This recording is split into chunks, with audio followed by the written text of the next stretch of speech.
Le scuole sono chiuse ma i conti restano aperti, lo sanno bene i vertici degli istituti, lo sanno altrettanto bene le famiglie. È così che la FISM del Veneto, la Federazione delle Scuole Materne Paritarie, ha deliberato sconti nelle rette del 65% e questo già per il mese di marzo. Il che significa per una retta di 160 euro far pagare ai genitori in sostanza il 35-30% che corrispondono a 50 euro al mese, retroattivamente da marzo. Quindi coloro i quali avessero già pagato la retta di marzo, genitori, si andrà ovviamente a scomputare nei mesi successivi, quindi saranno a credito e andremo ovviamente a prevedere questo. L'abbattimento delle rette arriva dopo l'emanazione del Cura Italia che ha consentito alle scuole paritarie di attivare la cassa in deroga e il fondo di integrazione salariale. Resta la quota di circa il 35% ancora a carico delle famiglie, indispensabile però per garantire la riapertura a emergenza finita. Quello è la linea di galleggiamento, diciamo la linea del Piave per quanto riguarda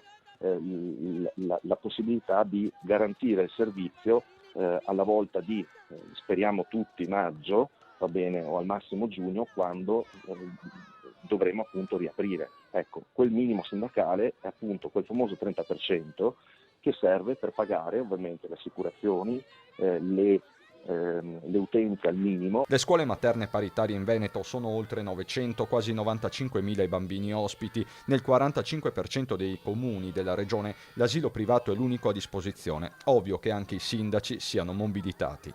A volte abbiamo sindaci che mettono a bambino ulteriori 20-25 euro andando ad abbattere ulteriormente appunto la retta già scontata per i genitori, è un grosso aiuto. Ma le scuole materne guardano anche agli emendamenti al decreto Cura Italia con il potenziamento degli ammortizzatori sociali e misure specifiche per le famiglie. Dei contributi straordinari per abbattere i costi delle rette. Ecco, questa è stata una richiesta forte che abbiamo fatto come federazione FISM, ma gli stessi vescovi del nord-est sono stati molto sensibili sul tema e anche loro hanno fatto queste richieste.